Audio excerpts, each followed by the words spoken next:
Hello student, या व्हिडिओमध्ये आपण स्टँडर्ड 7चा 8 लेसन बघणार आहोत सायन्सचा स्टॅटिक इलेक्ट्रिसिटी। पहा, आधीचे सगळे व्हिडिओ चॅनलवरती आहेत, नक्की पहा।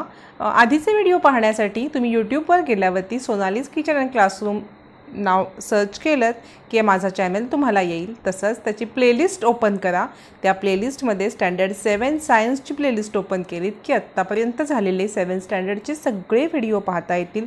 तसेच 7 स्टँडर्ड मॅथ्सची ओपन केलीत की तुम्हाला सगळ्या प्रॅक्टिस सेटचे व्हिडिओ पाहता येतील, नक्की पहा।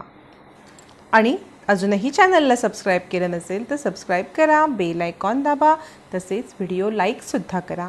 चला तर मग सुरुवात करूया आपण 8 लेसन स्टॅटिक इलेक्ट्रिसिटी। मराठीमध्ये त्याला स्थितिक विद्युत। Do you have experience of the instances given below? What is the cause of this effect? म्हणजे तुम्ही काही अनुभवले आहे का, या प्रसंगामध्ये तसे का घडले हे आपण बघणार आहोत। A plastic comb or ruler rub on a dry hair attract piece of rubber. म्हणजे प्लास्टिकचे आपण बघितलेलं आहे, हे प्लास्टिकच्या कोंब, आपला जो केस विंचरायचा कंगवा आहे तो आपण असा किंवा पट्टी अशी घासायची आणि ती छोटे छोटे कागदाचे तुकडे करून त्याच्यावर धरायची। ते कागदाचे तुकडे पट्टीकडे अट्रॅक्ट होतात। पुढे दिले दुसरं, if we pass near a polyester cotton again and again it gets attract towards us. म्हणजे आपण जर पॉलिस्टरच्या पडद्याच्या जवळून सारखी ये जा केली तर पडदा आपल्याकडे अट्रॅक्ट होतो। आणि थर्ड आहे, if we rub a blanket with our hand and take it near a metal object, a spark is seen in the dark। अंधारात ब्लँकेटला घासून ब्लँकेट हाताने घासून धातूच्या वस्तूजवळ नेला तर आपला स्पार्क म्हणजे एखादी ठिणगी पडल्यासारखी दिसते। असे इन्सिडेंट्स किंवा असे इन्सिडेंट तुम्ही अनुभवले आहेत का? बघा, आपण बघूया पुढे इलेक्ट्रिक चार्ज हे कशामुळे होतात आपण त्याचं पण हे बघणार आहोत पुढे। Do you know of other such instances? तुम्हाला असे काही अजून प्रसंग माहिती आहेत का? बघा, आता आपण पुढे जसं जसं जाऊ तेव्हा तुम्हाला एक एक कन्सेप्ट क्लिअर होईल। पहिला आहे इलेक्ट्रिक चार्ज, मराठीमध्ये विद्युत प्रभार। What the above observation tell us? This example are just a glimpse of the electric charge that all object in our surrounding hold in abundance. म्हणजे ही उदाहरणं जी आहेत ती फक्त इलेक्ट्रिक चार्ज आहे, त्याची एक झलक आहे छोटीशी। इलेक्ट्रिक चार्जची एक झलक आहे। Electric charge is stored even in our own body. आपल्या बॉडीमध्ये सुद्धा इलेक्ट्रिक चार्ज साठवलेला असतो। पहा, आपल्या बॉडीत सुद्धा असतो। All subject are made up of very tiny particles. Electric charge is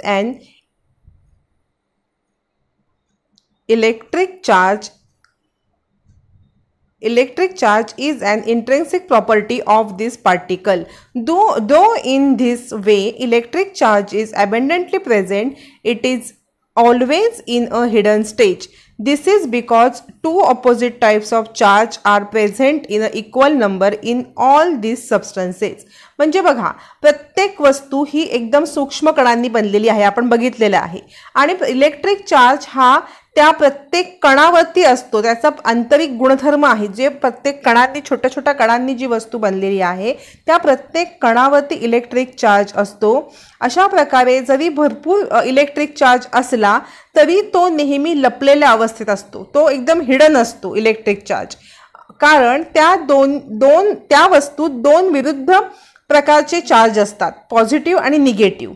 त्यामुळे त्या दोन्ही वस्तू न्यूट्रल, म्हणजे ती वस्तू जी आहे ती न्यूट्रल असते। का न्यूट्रल असते? तर त्याच्यावर चार्ज आपल्याला जाणवत का नाही? कोणत्याही गोष्टीमधला चार्ज आपल्याला जाणवत नाही, कारण त्या गोष्टीवरती त्या गोष्टीच्या छोट्या छोट्या स्मॉल पार्टिकल्सवरती दोन प्रकारचे चार्ज असतात, पॉझिटिव्ह आणि निगेटिव्ह। त्यामुळे पॉझिटिव्ह निगेटिव्ह न्यूट्रल होतात। There is no net charge of the object. If their charge are not balanced, the object said to be charged. म्हणजे बघा, जर त्याच्यावरती दोन पॉझिटिव्ह आणि निगेटिव्ह हे चार्ज इक्वल नसतील तेव्हा आपण त्याला म्हणतो की मग तो तेव्हा आपल्याला चार्ज दिसतो। जेव्हा पॉझिटिव्ह आणि निगेटिव्ह इक्वल असेल तेव्हा तो न्यूट्रल असतो। पण एखाद्या वस्तूवरती पॉझिटिव्ह किंवा निगेटिव्ह चार्ज ह्याच्यापैकी कोणता तरी एक चार्ज जर जास्त असेल तर ती वस्तू आपल्याला चार्ज्ड आहे असं कळतं। पुढे बघणार आहोत बघा आपण।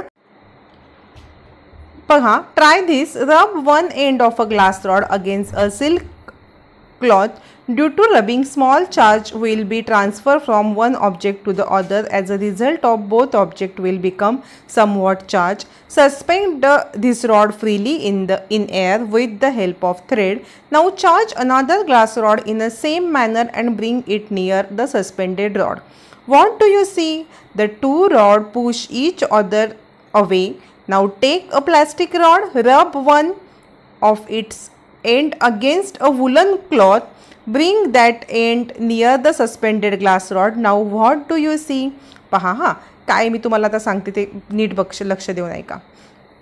इथे पहा आपण ग्लास रॉड घेतलेला आहे. हां, ह्या ग्लास रॉडवरती जेव्हा तो न्यूट्रल असतो तेव्हा त्याच्यावरती पॉझिटिव्ह आणि निगेटिव्ह, पहा हां, पॉझिटिव्ह आणि निगेटिव्ह हा चार्ज असतो, इक्वल चार्ज असतो, तेव्हा तो न्यूट्रल असतो. पण आपण काय करणार आहोत, या रॉडला, ग्लासच्या रॉडला रेशीम कपड्याने घासायचं आहे. पहा हां, रेशीम कपड्याने घासल्यावरती काय होणार आहे, त्याच्यावरती पॉझिटिव्ह चार्ज हा जास्त डेव्हलप होणार आहे. पहा, पॉझिटिव्ह चार्ज जास्त डेव्हलप झाल्यावरती त्याला आपण रॉडला त्या लटकवलेला आहे. बघा इथे रॉडला आपण, बघा रॉडला आपण लटकवलेला आहे. पहा हा रॉड लटकवलेला आहे. आता काय करायचं, दुसरा रॉड घेतलेला आहे आपण. पहा हा रॉड दुसरा घेतलेला आहे. याला सुद्धा आपण सेम सिल्क क्लॉथनी घासायचं आहे. त्याच्यावरती सुद्धा बघा पॉझिटिव्ह चार्ज डेव्हलप झाला, ह्याच्यावरती पण पॉझिटिव्ह, दोघांवरती पॉझिटिव्ह चार्ज डेव्हलप झाला आहे. मग हा जो सेकंड रॉड आहे तो फर्स्ट जो हँगिंग रॉड आहे त्याच्या जवळ नेला. त्याच्या जवळ नेल्यावरती आपल्याला काय दिसलं की दोन्ही जे सेम आहेत त्याच्यावर चार्ज पॉझिटिव्ह ते एकमेकाला रिपेल्स करतायत.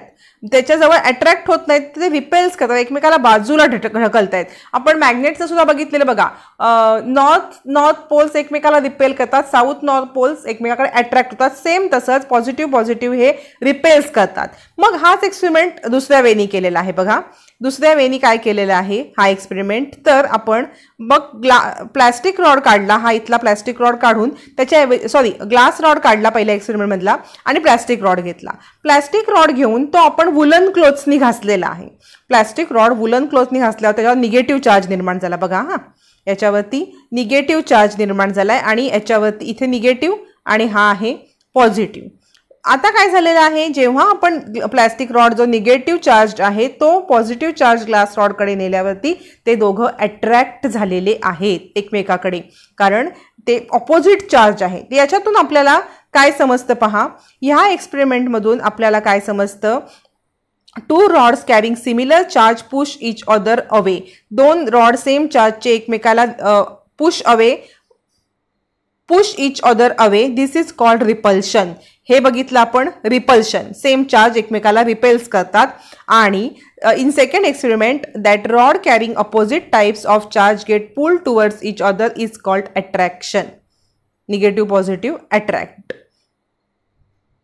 पहा, the scientist Benjamin Franklin name the electric charge positive charge and negative charge. Electric चार्जला ह्या त्यांनी नाव दिलेलं आहे पॉझिटिव्ह आणि निगेटिव्ह. पुढे बघणार आहोत, what is the origin of the an electric charge. म्हणजे इलेक्ट्रिक चार्ज ह्याचं मूळ कुठे आहे किंवा त्याचा उगम कसा झाला, ओरिजिन कुठून झालं इलेक्ट्रिक चार्जचा. पहा, all substances are made up of particles and these particles are ultimately made up from very tiny atoms. We shall be look at details of atomic structure later. atomic structure मध्ये आपण हे पाहणार आहोतच की प्रत्येक पदार्थ हा सूक्ष्म कणांनी बनलेला आहे आणि ते कण, ते जे कण आहेत, म्हणजे बघा हा, तुम्ही आता तुम्हाला खडी साखर घ्या, मी तुम्हाला एक एक्झाम्पल सांगते. खडी साखर घ्या आणि ती फोटली तर काय त्याचे बारीक बारीक कण होतात. ते बारीक बारीक कण सुद्धा आपण जर खलबत्त्यात ठेचले तर त्याचे अजून छोटे कण होतात. तसंच इथे काय सांगितले, प्रत्येक पदार्थ हा कणांनी बनलेला आहे आणि ते कण सुद्धा जर आपण खलबत्त्यात ठेचल्यावर जे कण दिसतात ते कण सुद्धा अजून बारीक कणांनी बनलेले आहेत. अशी प्रत्येक वस्तूचं असंच आहे. आणि जो स्मॉलेस्ट पार्टिकल असतो त्याला ॲटम म्हणतो आपण.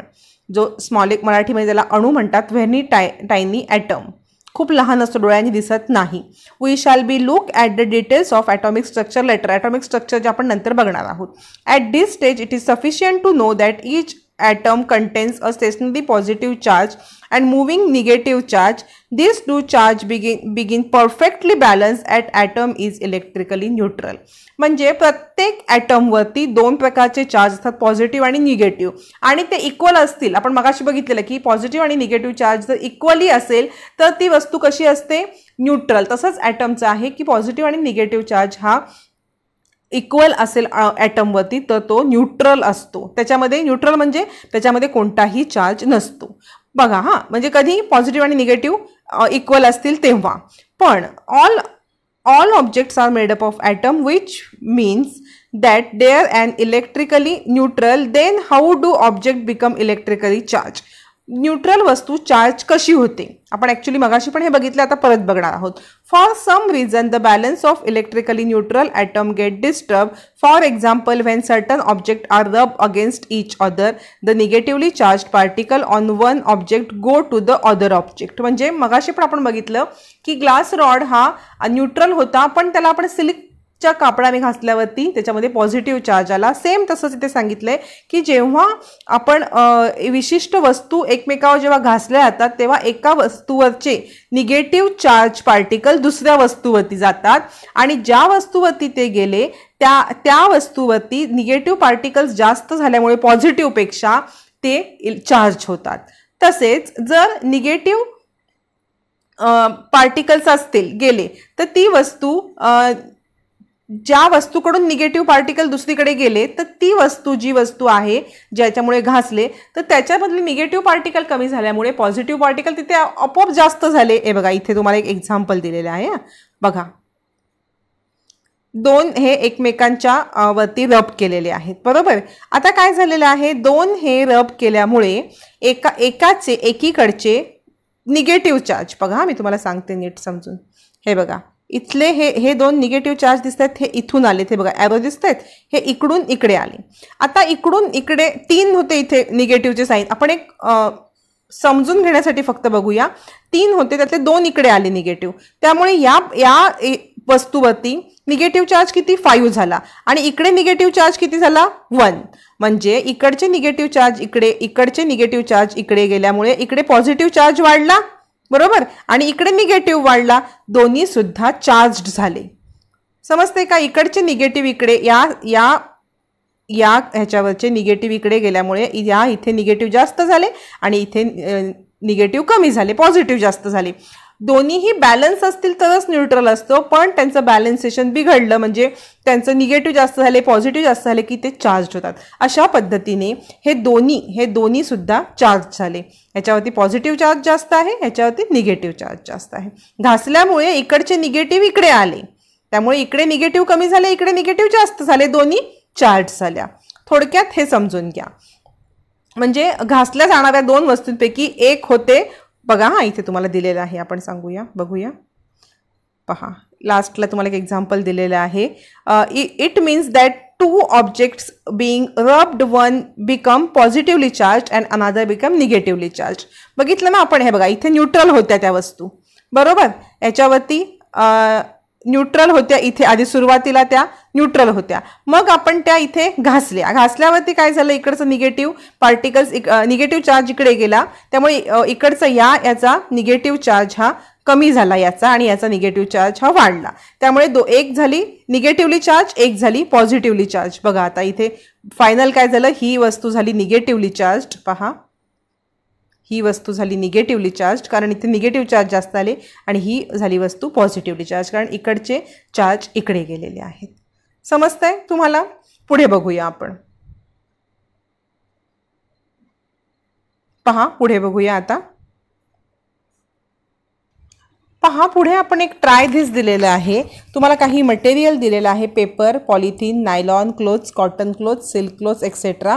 आणि प्रोसिजर काय आहे, first take object mention in the chart near some small piece of a paper, observe what happen. म्हणजे काही इथे बघा ऑब्जेक्ट्स दिलेले आहेत, तर काय करायचं, ह्या सगळ्या वस्तू आपण कागदाजवळ न्यायच्या आहेत आणि नंतर दिलेल्या साहित्यावरती घासायचे आहेत आणि परत कागदांच्या तुकड्यावरती न्यायच्या आहेत.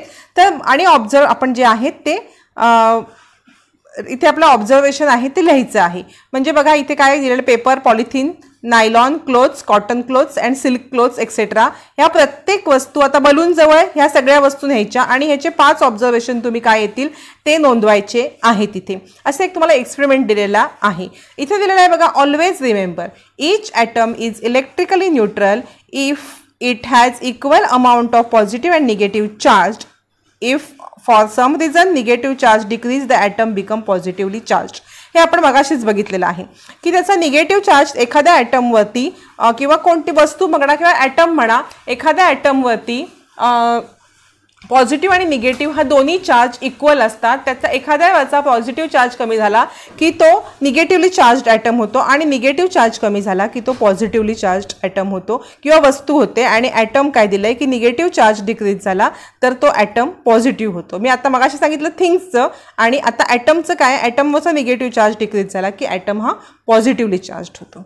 पुढे बघा, पुढे तुम्हाला दिलेलं आहे डू यू नो मध्ये about 2500 years ago a Greek scientist named Thales found that features are attracted towards a rod of yellow colored amber which has been rubbed against a woolen cloth. Amber is called electron. म्हणजे बघा 2500 वर्षापूर्वी Thales या Greek scientist असं लक्षात आलं की पिवळ्या रंगाचा रॉड हा ॲम्बर म्हणजे ॲम्बर त्याला लोकरीच्या कापडाने घासला तर याच्याकडे अट्रॅक्ट होतात फिदर्स. बघा इथे against woollen cause electron Greek language there is property of amber to attract things that name electricity by Thomas ब्राउनने त्याचा उच्चार ब्राउनने. म्हणजे काय केलं त्याने बघा की हा रॉड आकर्षित करतो आणि ॲबरलाच ग्रीक भाषेमध्ये इलेक्ट्रॉन म्हणतात. ॲबरला ग्रीक भाषेमध्ये इलेक्ट्रॉन म्हणतात म्हणून ॲबरच्या या गुणधर्माला थॉमस ब्राउनने इलेक्ट्रिसिटी हे नाव दिलेलं आहे. काय नाव दिलं? इलेक्ट्रिसिटी. हा बघा, हा थॅल्स आणि हा थॉमस ब्राउने, दोघांचे पिक्चर आहेत ते. पुढे आहे फ्रिक्शनल इलेक्ट्रिसिटी. पहा, या लेसनमध्ये आपण इथे थांबूया, या व्हिडिओमध्ये इथे थांबूया. तसंच फ्रिक्शनल इलेक्ट्रिसिटी हा सेकंड पार्टमध्ये आपण बघूया. पहा, सेकंड पार्टसुद्धा व्हिडिओ मी चॅनलवरती अपलोड करणार आहे. तुम्ही प्लेलिस्ट चेक करा, तिथे तुम्हाला पाहता येतील. हा आपला पार्ट 1 आहे आणि पार्ट 2चा व्हिडिओ सोबतच मी अपलोड करणार आहे. नक्की पहा. तसंच अजूनही चॅनलला सबस्क्राईब केलं नसेल तर सबस्क्राईब करा, बेल आयकॉन दाबा, तसेच व्हिडिओ लाईकसुद्धा करा.